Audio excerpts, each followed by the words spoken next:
بسم اللہ الرحمن الرحیم ایاک نعبد و ایاک نستعین۔ میں سب سے پہلے تو چیف منسٹر پنجاب عثمان بزدار میں آپ کو آج سب کے سامنے خاص مبارک دینا چاہتا ہوں۔ مبارک یہ نہیں جو ابھی آپ سمجھ رہے ہیں کہ جو پیکج اناؤنس کیا اس کی مبارک نہیں، مبارک میں چیف منسٹر صاحب آپ کو اور پھر آپ کی جو ٹیم ہے، چیف سیکرٹری اور آئی جی پنجاب، جس طرح آپ نے یہ بڑے بڑے قبضہ گروپ کے محل گرائے ہیں، میں اس کے لیے خاص آپ کو مبارک دینا چاہتا ہوں۔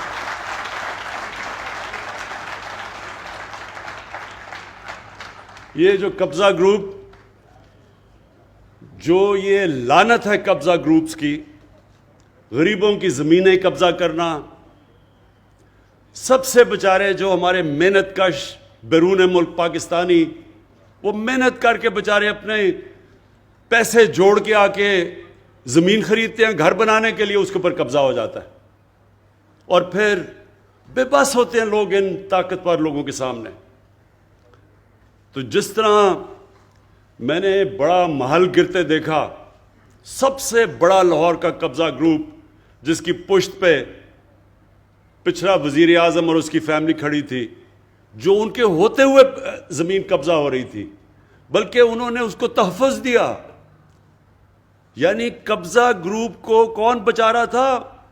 وزیر اعظم اور اس کی حکومت۔ تو سوچیں کہ بیچارے چھوٹے لوگ کیا کریں گے۔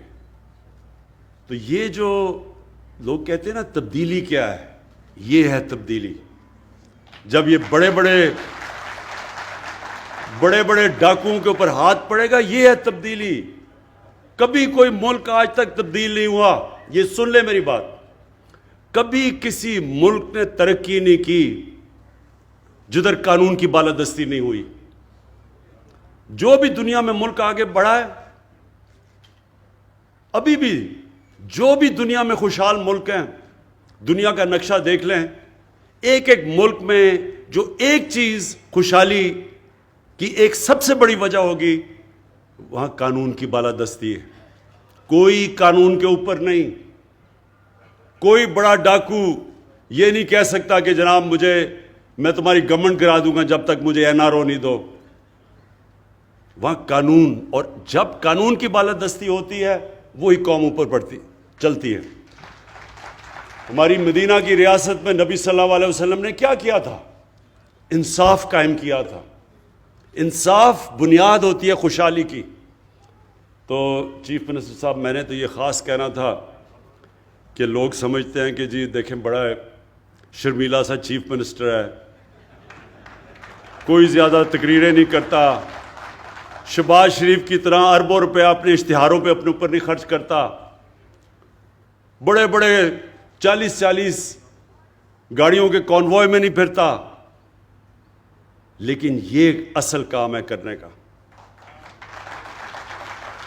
اور آج ساہیوال میں مجھے خاص طور پہ خوشی ہے کہ ہم نے یہ جو پروگرام شروع کیا، یہ چیف منسٹر صاحب اور ہم نے ڈسکس کیا کہ ہم اب ڈویژن بائی ڈویژن جائیں گے، اور جو علاقے پیچھے رہ گئے ہیں باری باری ہم نے ایک علاقے کو اٹھانا ہے، اور پوری طرح یعنی اس کی ہر طرح اس علاقے میں ترقی کیسے ہم کروا سکتے ہیں۔ تو آج ایک پورا پیکج لے کے آئے ہیں ہم اپنے ساتھ۔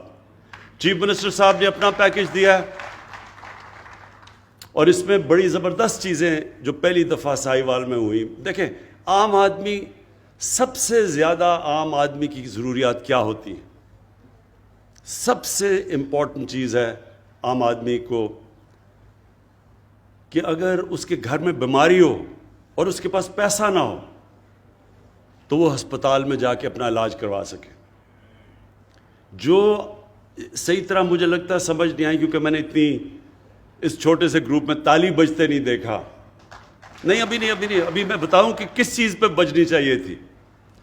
فیصلہ یہ ہوا ہے کہ ساہیوال میں سارے لوگوں کو ہیلتھ انشورنس ملے گی 7.5 لاکھ کی۔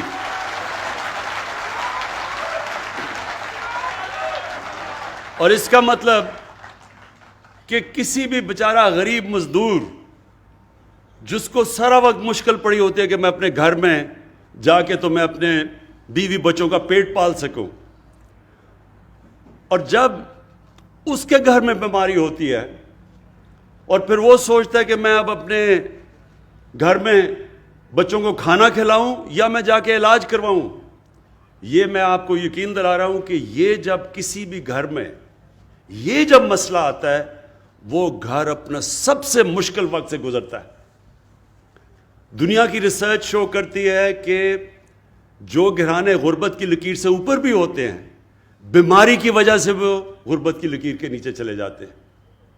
اور یہ شوکت خانم کینسر ہاسپٹل بنانے کی وجہ یہ تھی کہ کینسر کا علاج سب سے مہنگا ہے، تو تب میں نے سوچا کہ میں صاحب حیثیت تھا، مجھے اتنی مشکل پڑی اپنی والدہ کا علاج کروانے کے لیے، تو وہ جو بیچارے غریب گھرانوں میں گھر میں وہاں جب کینسر ہوتی ہے تو اس گھر کے اوپر کیا گزرتی ہے، کیونکہ کینسر کا تو بہت مہنگا علاج ہے۔ تو یہ جو ہیلتھ کارڈ شروع ہوا ہے ساہیوال سے، اور ڈی جی خان سب سے پنجاب کا غریب علاقہ ہے، ادھر سے شروع ہوا ہے تاکہ ان کو پہلے ہیلتھ انشورنس ملے، اور انشاءاللہ دسمبر تک سارے پنجاب کے لوگوں کے پاس ہیلتھ انشورنس آ جائے گی۔ تو یہ آپ کو پتہ ہونا چاہیے کہ یہ امیر ملکوں میں، ڈیولپڈ نیشنز کے اندر بھی یونیورسل ہیلتھ کوریج نہیں ہوتی۔ یہ اللہ کی بہت بڑی نعمت ہے، اور میرا یہ ایمان ہے کہ جو ہمارا ملک بنا تھا اسلامی فلاحی ریاست، وہ اس ویژن کی طرف اب جا رہا ہے کہ عام آدمی کا سب سے پہلے علاج، اس کے بعد تعلیم۔ اب پورا زور دینا اب تعلیم کے اوپر ہم نے، اور تعلیم سی ایم صاحب اس کے اوپر ہم نے خاص توجہ دینی ہے کہ جو عام آدمی سرکاری اسکولوں میں جس طرح کی تعلیم مل رہی ہے اس کو کیسے اپ گریڈ کرنا ہے۔ ہم نے فیصلہ کر لیا کہ ہم ایک کورس سلیبس پاکستان میں لے کے آئیں گے۔ یہ اپریل میں جو فیڈرل گورنمنٹ اور ہم نے اپنے دو جو صوبے جدھر ہماری گورنمنٹ ہے اور اب تیسرا گلگت بلتستان، ہماری پوری کوشش ہوگی کہ ایک کورس سلیبس سب کے لیے ہو، یعنی انگلش، یہ نہیں کہ انگلش میڈیم، اردو میڈیم، دینی مدرسے، ایک ہی ملک میں 3 سلیبس چل رہے ہیں، 3 کلچر چل رہے ہیں ایک ہی ملک میں، تو انشاءاللہ ایک ہی سلیبس، کورس سلیبس سارے ملک میں اپریل سے شروع ہوگا۔ اس سے سب سے فائدہ ہوگا غریب گھرانے کے بچوں کو، اسکول کے بچوں کو اوپر آنے کے لیے ان کو موقع ملے گا۔ ابھی یہ موقع ہی نہیں مل سکتا کیونکہ ان کو وہ تعلیم ملتی ہے کہ وہ اوپر ہی نہیں آ سکتے، تو یہ دوسری ہماری کوشش ہے۔ اور یہ جو ثانیہ نشتر نے احساس پروگرام کی آپ کو جو چیزیں بتائیں، میں آپ کو سمجھانا چاہتا ہوں کہ احساس پروگرام ہے کیا۔ دیکھیں، ہر ملک میں ایک لفظ انگریزی میں استعمال کرتے ہیں سیفٹی نیٹ، کہ جو نچلا طبقہ ہے اس کے لیے، غریب لوگوں کے لیے، ہر ایک جو فلاحی ریاست ہے، مثلا ڈنمارک ہے، سویڈن ہے، ناروے، یورپ کے اندر بھی زیادہ تر ملکوں میں، انگلینڈ کے اندر ایک سیفٹی نیٹ ہوتا ہے کہ غریب آدمی اگر بیمار ہوتا ہے تو اس کو مفت علاج کی سہولت ہو۔ دوسرا کہ وہ بچوں کو تعلیم دے سکے، اگر اس کے پاس پیسہ نہیں تو مفت تعلیم اس کو بچوں کو ملنی چاہیے۔ تیسری چیز، وہ اس کے لیے حکومت روزگار کے موقع دے کہ اگر وہ بے روزگار ہوتا ہے تو کوئی نہ کوئی ایسا حکومت کے پاس پروگرامز ہونا چاہیے کہ وہ روزگار دے، جو کہ ابھی آپ کو ثانیہ نے بتایا کہ اور یہ کامیاب جوان کے سستے قرضے، جس طرح یہ ٹریکٹر دیے ہیں، یہ اس طرح کی گورنمنٹ کے پاس پروگرامز ہونے چاہیے سہولتیں دینے کے لیے جب کہ بے روزگاری ہو۔ تو اور پھر ٹیکنیکل ایجوکیشن، تو یہ پورا جو احساس پروگرام ہے اس کا مطلب ہی سیفٹی نیٹ نچلے والے طبقے کو دینا۔ اور آج میں کل ٹی وی پروگرام دیکھ رہا تھا تو میں اس وقت لبنان میں لوگ سڑکوں کے اوپر ہیں، توڑ پھوڑ ہو رہی ہے، یعنی ٹیئر گیس پھینکی جا رہی ہے، تو میں دیکھ رہا تھا کہ ان کا مطالبہ کیا ہے. ایک مطالبہ جو لوگ سڑکوں کے اوپر نکل کے مظاہرے کر رہے ہیں، ایک مطالبہ ان کا یہ ہے کہ جب وہاں کرونا کو روکنے کے لیے لاک ڈاؤن لگایا گیا لیبنان میں، تو گورنمنٹ نے جو پیسے بانٹے اس ٹائم پہ، انہوں نے کہا وہ پیسے صحیح نہیں بانٹے گئے، سیاسی بنیاد کے اوپر پیسے بانٹے گئے.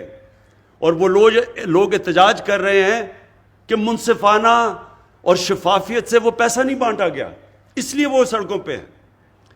ہم نے تھوڑے سے وقت میں اور یہ احساس پروگرام کے ذریعے ہم نے 180 ارب روپیہ بانٹا. یہ جب لاک ڈاؤن لگا تھا، اور 180 ارب روپیہ بانٹا. ایک آدمی نے سارے پاکستان میں نہیں کیا کہ سیاسی بنیاد پہ پیسے بانٹے گئے. سب نے تسلیم کیا، ہمارے مخالفین نے تسلیم کیا. حیرت کی بات یہ ہے کہ سندھ میں جو ہمارا صوبہ نہیں ہے، وہاں سندھ کی آبادی سے زیادہ پیسے بانٹے گئے، حالانکہ پیپلز پارٹی کا صوبہ تھا، کیونکہ صرف اور صرف میرٹ کے اوپر ڈسٹریبیوشن ہوئی. تو یہ جو آپ کا بھی پروگرام ہے عثمان ڈار کامیاب جوان کا، اس میں جتنی میرٹ ہوگی اتنا یہ پروگرام کامیاب ہوگا. جو لوگوں کو آپ پیسے جو چیزیں بانٹیں گے، یہ جس طرح آپ نے یہ جو ٹریکٹرز کا کہا، اور جو آپ بھی باقی قرضے دے رہے ہیں تاکہ لوگ اپنی بزنسز شروع کر سکیں، تو اس کے اوپر مجھے پتہ ہے آپ کا سارا سسٹم، اور اس لیے مجھے اعتماد ہے کہ اس میں لوگ جو بھی اس کا فائدہ اٹھائیں گے وہ میرٹ کے اوپر، اس کے اندر کوئی کسی قسم کی سیاسی افیلیشن یا کوئی فیورٹزم نہیں ہوگی. اور یہی وجہ سے انشاءاللہ آپ کا پروگرام بہت کامیاب ہوگا. اور ایک منٹ، اور میں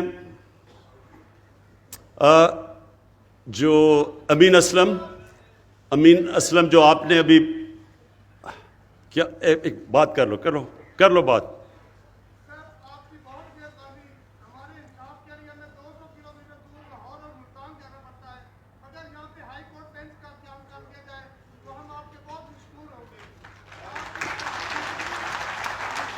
سمجھ گیا. یہ بالکل ٹھیک ہے. دیکھیں ہماری کوششیں جو لوکل گورنمنٹ سسٹم بھی اب ہمارا تحریک انصاف لے کے آ رہی ہے، بالکل ایک نیا لوکل گورنمنٹ سسٹم ہے. ساری اس کی کوشش یہ ہے کہ جو پاور ہے وہ نیچے تک جائے یا ڈیوالو کرے. تو جتنی لوگوں کی سہولتیں ان کے گھروں میں مل سکتی ہیں، بلکہ گاؤں کی سطح پہ مل سکتی ہیں، شہروں کے اندر مل سکتی ہیں، اتنا ہی بہتر نظام ہوتا ہے. تو جو آپ دیکھیں گے کہ جو ہمارا گورننس کا سسٹم لے کے آ رہے ہیں، جو نیا بلدیاتی نظام ہے، جو انشاءاللہ اسی سال جب الیکشن ہوں گے، تو آپ یہ دیکھیں گے کہ جو زیادہ تر لوگوں کے مسئلے مسائل ہیں وہ ان کے گھروں میں حل ہوں گے. اور یہ جو آپ بات کر رہے ہیں انصاف کی، کیونکہ اس میں عدلیہ سے ہمیں کنسلٹ کرنا پڑتا ہے، یہ ایڈمنسٹریٹو ایشو نہیں ہے، یہ ہمیں عدلیہ سے کنسلٹ کرنا پڑے گا. ضرور ہم بات کریں گے. میرا اپنا بالکل آپ سے میں اگری کرتا ہوں اس چیز کے اوپر کہ لوگوں کو اتنی دور جانا نہیں چاہیے انصاف لینے کے لیے. ان کو جتنا بھی ڈیوالو کریں ہائی کورٹس تو اتنا فائدہ ہوگا. اور جو میں اب جو تیسری چیز پہ آنا چاہتا ہوں، امین اسلم نے جو بھی آپ سے باتیں کی، یہ بھی بہت اہم باتیں ہیں. پاکستان میں ہم نے کبھی ان چیزوں کے اوپر توجہ ہی نہیں دی. ماحولیات کسی نے پرواہ ہی نہیں کی. میں جب چھوٹا سا تھا تو میں یہ چیچا وتی کے جو بڑا جنگل ہوتا تھا، یہاں میرے ماموں شکار پہ مجھے لایا کرتے تھے جب میں 8-9 سال کا تھا. مجھے تب سے یاد ہے بڑا گھنا جنگل تھا. آہستہ آہستہ سارے جنگل ہی ختم ہو گئے. بڑے بڑے جنگل تھے، بڑے بڑے درخت تھے. ٹمبر مافیا نے وہ چھانگا مانگا کا جنگل، اس میں سارے بڑے درخت چلے گئے. یہ دیپال پور میں جنگل تھا وہ گیا. میاں والی میں بہت بڑا جنگل تھا کندیاں، وہ ختم ہو گیا. تو اب جو ہم کوشش کر رہے ہیں کہ ہم اب پھر سے پاکستان میں جنگلات اپنے اگا رہے ہیں، اور اس کے علاوہ پوری طرح ایک ریفارسٹیشن، یعنی ایک جو 10 ارب 10 بلین ٹری سونامی، یہ اب انٹرنیشنل پروگرام اکنالج کیا جا رہا ہے۔ اس کے اوپر اب ہم ہر جگہ، پہلے تو وہ سارے جنگل ان کے اوپر قبضے ہوئے تھے، تو وہ قبضہ کا تو آپ کو پھر سے میں نے کہہ دیا کہ عثمان بزدار نے تو جہاد کر دیے قبضہ کے اوپر، تو انشاءاللہ جنگلات کے بھی سارے قبضے چھڑائیں گے۔ اور اس کے بعد ایک بس تو امین اسلم، ایک تو یہ بڑا زبردست آئیڈیا ہے کہ ہم پہلے جو سیوریج کو ویسٹ واٹر ٹریٹمنٹ پلانٹ بنائیں گے، جو کہ آج جس کی میں نے انوگریشن کی ہے، کہ یہاں یہ جو گندا پانی ہم اپنے دریاؤں میں پھینک دیتے ہیں، ہمارے وہ نیچے جا کے گراؤنڈ واٹر میں مل جاتا ہے، کسی نے آج تک پرواہ نہیں کی۔ ایک پاکستان کا بنایا ہوا ویسٹ واٹر ٹریٹمنٹ پلانٹ، وہ جو جس کی میں نے آج انوگریشن کی ہے، جو کہ 4 ارب کا امپورٹ کریں تو بنتا ہے، جو 40 کروڑ کا یہاں لوکلی بنا ہوا ہے، اور یہ انشاءاللہ ہم نے سارے پاکستان کی ڈسٹرکٹس میں لے کے جانا ہے۔ اس سے فائدہ کیا ہوگا؟ اس سے کیونکہ آپ پانی کا آگے جا کے مسئلے آ رہے ہیں پاکستان میں، ابھی بھی آ رہے ہیں، تو وہ جو پانی ہے اس کو ٹریٹ کر کے، اور وہ جو پانی ٹریٹ کر دیں گے، وہ پھر اس سے جنگلوں کے اندر، جنگل اگانے کے اندر وہ پانی کو استعمال کریں گے، تو وہ پانی بھی گراؤنڈ واٹر یا ہمارا جو پینے کا پانی اسے متاثر نہیں کرے گا، اور اس پانی سے ٹریٹ کر کے تو اس کو ہم اپنے جو جنگلات، اب ہم پوری طرح کیمپین کرنے لگے ہیں، یہ جو جنگل آپ کے تباہ ہو گئے ان کو اگانے کے لیے اس پانی کو استعمال کریں گے۔ ساتھ ساتھ جو امین اسلم نے بات دوسری بھی کی کہ یہ بڑا افسوسناک ہے کہ سارے باہر سے کولا امپورٹ کرتے ہیں، وہ سارا کولا ادھر سے ٹرین میں آتا ہے ساہیوال تک۔ اصولوں تو یہ پلانٹ اگر بنانا ہی تھا کولے کے اوپر پاور پلانٹ، تو یہ سمندر کے پاس بناتے تاکہ اتنی دور کولا لانا نہ پڑتا، لیکن اس کے ہم جو سٹڈی کر رہے ہیں، بڑے برے ماحولیات کے اوپر اثرات ہیں، تو اس کے اوپر بھی آگے اسٹریٹجی بنا رہے ہیں۔ لیکن کوشش اب یہ ہے کہ یہاں ریفارسٹیشن بہت زیادہ آپ کے درخت اگائے جائیں تاکہ وہ آپ کی ماحول کو، آپ کی پولوشن لیولز کم کرے۔ جو آخر میں سب سے امپورٹنٹ چیز ہے آپ کے لیے، دیکھیں ساہیوال کے لوگوں کے لیے جو سب سے امپورٹنٹ چیز ہے، مجھے پتہ ہے آپ کو آپ نے یہ سڑک کی بات کی، میں نے ان کو کہا کہ اس کی پوری فیزیبلٹی ہمیں دیں، کیونکہ میں ایسے تو نہیں کہہ سکتا، مجھے تو نہیں پتہ ابھی تک جتنے زیادہ آپ نے اناؤنس کر دیے ہیں، جتنے اربوں کے پروجیکٹس، اب پتہ نہیں کہ پیسہ ہے بھی، میں ایسے تو آپ کو اناؤنس ہی کرنے لگا تالیاں بجوانے کے لیے، لیکن جب مجھے پتہ چل جائے گا کہ ان کے پاس یہ فیزیبل ہے، پیسہ ہے، تو مجھے پتہ ہے اس سڑک کی بڑی ضرورت ہے، بڑا فائدہ ہوگا ساہیوال کو۔ انشاءاللہ یہ اس کو ہم پرائرٹی بیسس کے اوپر آپ کے لیے یہ جو 2 سڑکوں کی بات کی وہ بھی بنائیں گے۔ لیکن دیکھیں جی، آخر میں امپورٹنٹ یہ ہے کہ جو آپ نے بڑی زبردست بات کی کہ یہاں انڈسٹریل اسٹیٹ بنانی ہے آپ کے لیے۔ اصل روزگار نوجوانوں کو انڈسٹریل اسٹیٹ سے ملے گا۔ اس وقت پاکستان کو ہم بڑی دیر کے بعد انڈسٹریلائز کرنے کی کوشش کر رہے ہیں۔ اللہ کا کرم ہے کہ ہماری پالیسیز کی وجہ سے آج فیصل آباد میں، گجرانوالہ میں، سیالکوٹ کے اندر اس وقت ٹیکسٹائل کے لیے، ٹیکسٹائل فیکٹریوں کو ورکر نہیں مل رہے، مزدور نہیں مل رہے، ساری ٹیکسٹائل ہماری انڈسٹری اس وقت چل پڑی ہے، ہماری کنسٹرکشن انڈسٹری انشاءاللہ اٹھ گئی ہے۔ تو ہماری اب کوشش یہ ہے کہ انڈسٹریلائز، اور آپ کے لیے، اس علاقے کے لیے وہ انڈسٹری جو ایگرو بیسڈ ہے، اس کے اوپر اب ہم پورا کام کر رہے ہیں کہ آپ کی انڈسٹریل اسٹیٹ پوری ڈیولپ کریں۔ اس کے لیے ہم پورا کام کر رہے ہیں، زمین کا بھی ہم نے نشاندہی کر لی ہے، اور انشاءاللہ جو ٹرانسفارمیشن آئے گی فیصل آباد کی، وہ اصل میں جب آپ کی انڈسٹریل اسٹیٹ کام کرنا شروع کرے۔ میں اور ایگریکلچر اور زراعت کے لیے میں یہ کہنا چاہتا ہوں کہ ایک بڑی پالیسی لے کے آ رہے ہیں ہم، ایک لانگ ٹرم پالیسی پہلی دفعہ، کیونکہ اس وقت ہم نے اپنی جو اصل چیز اس کو اٹھانی چاہیے تھی پاکستان میں، زراعت، اس کے اوپر توجہ ہی نہیں دی، نہ اس کے اوپر کوئی ریسرچ کی ہے۔ لیکن ہماری اس وقت خوش قسمتی یہ ہے کہ چائنا کے ساتھ اکنامک جو ہمارا سی پیک کا جو ان کے ساتھ اگریمنٹ یا سی پیک کے اندر اگریمنٹس چل رہی ہیں، اس کے اندر ہم نے اب ایگریکلچر کو، اپنی زراعت کو شامل کر لیا ہے. تو چائنا سے یہ سمجھنا چاہیے کہ ان کی ریسرچ ہمارے سے بہت آگے نکل چکی ہے سیڈ ڈیولپمنٹ میں، لیکن خاص طور پہ لائف سٹاک، کیونکہ ساہیوال مشہور ہے، اپنی ساہیوال کی گائے مشہور ہے ہر جگہ. لیکن آپ کو پتہ ہونا چاہیے کہ جو چائنا کے اندر جو ان کی گائے دودھ دیتی ہے وہ 6 گنا زیادہ ہے پاکستان سے. تو یہ سوچ لیں کہ ہم اپنی اگر ساہیوال کے اندر ہی یہیں شروع کر دیں، اپنی گائے کی کوالٹی امپروو کرنی شروع کر دیں، اور ہمیں پورا مدد کرنے کے لیے تیار ہے چائنا، تو آپ سوچ لیں کہ یہاں دودھ کی پروڈکشن کدھر پہنچ سکتی ہے. اور پھر دوسرا جو ہماری جو زراعت کے اندر جو چائنا کے اندر پروڈکشن ہے، ان کی جو پیداوار ہے گندم میں، باقی جو ان کی کراپس ہیں، وہ ہمارے سے کئی گنا زیادہ ہے. تو ہم نے اب پوری ٹیکنالوجی کی طرف جانا ہے اور پوری توجہ دینی ہے کہ اپنی زراعت کو ہم اٹھائیں، کیونکہ 60s کے بعد جب وہ میکسی پاک آئی تھی اور ریولوشن آئی تھی ہماری زراعت کے اندر، اس کے بعد کبھی بھی توجہ نہیں دی گئی. تو ایک طرف آپ کے لیے انڈسٹریل اسٹیٹ بنا رہے ہیں، دوسری طرف انشاءاللہ اپنی زراعت کے اوپر پورا زور لگائیں گے. اور انشاءاللہ ساہیوال وہ جگہ ہے، میں ویسے آپ کو آخر میں بات کر دوں، ساہیوال وہ جگہ ہے جو میں اپنی زندگی کا پہلا ریپرزینٹیو کرکٹ میچ 16 سال کی عمر میں ساہیوال میں کھیلا تھا.